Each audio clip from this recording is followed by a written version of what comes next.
श्री राजू बिष्टा। धन्यवाद सर। मैं readjustment of representation of scheduled tribe ST in assembly constituency of state of Goa bill 2024 के समर्थन में बोलने के लिए खड़ा हूं।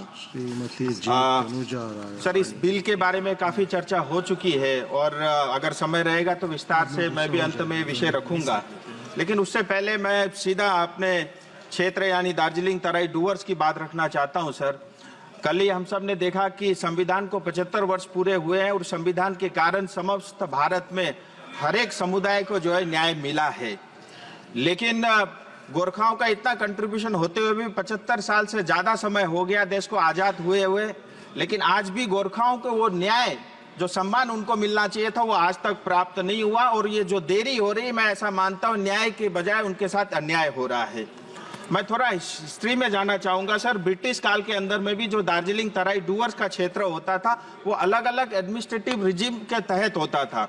जैसे 61 तक नॉन रेगुलेटेड एरिया था। मैं ये इसलिए बोल रहा हूँ, ये सब ट्राइबल एरिया में ही लागू होता था और 61 से लेकर के 70 तक 1861 टू 70 ये सेमी रेगुलेटेड एरिया था। फिर 1870 से 74 तक नॉन रेगुलेटेड एरिया हुआ। फिर 1874 से 1990 तक शेड्यूल डिस्ट्रिक्ट हुआ। फिर 1990 से 1935 तक ये बैकवर्ड ट्रैक रहा और 1935 से लेके 47 तक ये पार्शली एक्सक्लूडेड एरिया रहा। इस तरह से अलग अलग एडमिनिस्ट्रेटिव सेटअप के अंतर्गत दार्जिलिंग तराई डूवर्स का क्षेत्र रहा। ये सारे स्टेटस ट्राइबल जहां बसते थे उन्हीं को मिलता था। फिर उसके बाद आप देखिए सर, 1931 और 1941 के सेंसस में भी Gorkha as a hill tribe जो है जाने जाते थे, लेकिन आजादी के बाद एब्जॉर्ब एरिया एक्ट के अंतर्गत 1954 को दार्जिलिंग तराई डूवर्स को जो है वो पश्चिम बंगाल के साथ उसको जोड़ा गया।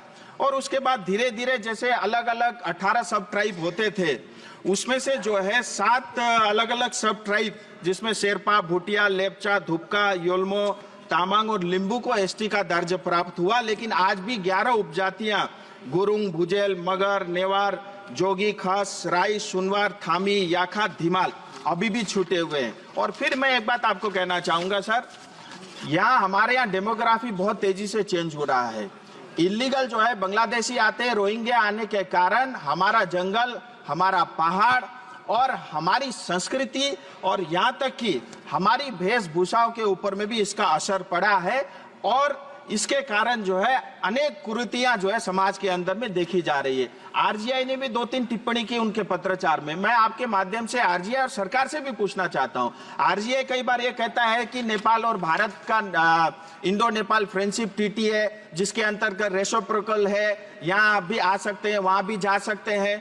मेरा आरजीआई से सीधा सवाल है, 2 देशों की ये आपस में संबंध है, फ्रेंडशिप है, लेकिन उसका खामियाजा हमारी जनता क्यों भुगते, ये सरकार को देखना चाहिए। दूसरा, कई बार उनकी ये भी टिप्पणी रहती है कि अगर आपको एसटी का दर्जा दे देंगे गोरखाओं को तो इन्फ्लक्स हो जाएगा। मैं पूछना चाहता हूं सरकार से भी, आरजीआई से भी, जैसे आपने 2001 में लिंबू तामांग को जो है एसटी का दर्जा दिया अटल जी के समय में, 2001 से लेकर के 2024 तक आप जरा आंकड़ा बता दीजिए कि कितना इन्फ्लक्स नेपाल से भारत की ओर हुआ है। हमारी ये मांग संवैधानिक मांग है, बॉर्डर को ठीक करना ये बीएसएफ और सरकार का काम है। मैं चाहता हूं इसमें और देरी न हो। और इतना ही नहीं, सिक्किम स्टेट ने 2021 के अंदर में असेंबली में इसका बिल पारित किया।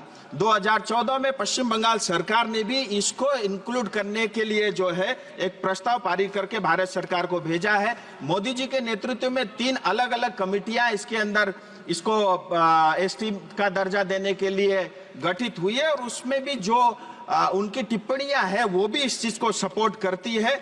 मैं चाहता हूं इसके अंदर में और अधिक देरी नहीं हो और जो अधिकार गोरखाओं का है, जो हर साल हर दिन देश के लिए मरता है, जिसके कारण हमारा बॉर्डर सेफ है, जिसके कारण नॉर्थ ईस्ट का बहुत बड़ा इलाका सेफ है, मैं चाहता हूं उनके साथ अन्याय नहीं हो, उनका कंट्रीब्यूशन को देखते हुए। और क्योंकि ये जो पूरा दार्जिलिंग तराई डूवर्स का क्षेत्र है, आप देखिए एक तरफ बांग्लादेश है, एक तरफ नेपाल है, एक तरफ भूटान है, 50 किलोमीटर की दूरी पे चाइना है, चारों तरफ हम बॉर्डर में घिरे हुए हैं। और इस क्षेत्र को और वहां की लोकल पॉपुलेशन को मजबूत रखना और उनको बचाए रखना, मुझे लगता है ये देश का भी कर्तव्य है और भारत सरकार का भी ये कर्तव्य है। मैं आपके माध्यम से भारत सरकार से मांग करता हूं कि जो भी देरी हुई है इसमें और देरी ना हो और गुरुंग, भुजेल, मगर, नेवार, जोगी, खस, राय, सुनवार, थामी, याखा, धीमाल, इन अलग अलग जो सब ट्राइब के गोरखाओं को इनको जो है इनका अधिकार मिले। और इसमें सिक्किम सरकार ने भी बढ़ चढ़कर हिस्सा लिया है। उन्होंने तो पूरा असेंबली में इस चीज को पारित करके भेजा है, ये अधिकार उनको मिले। और आपने मुझे बोलने का समय दिया, इसके लिए मैं आपका बहुत बहुत आभारी हूं। धन्यवाद।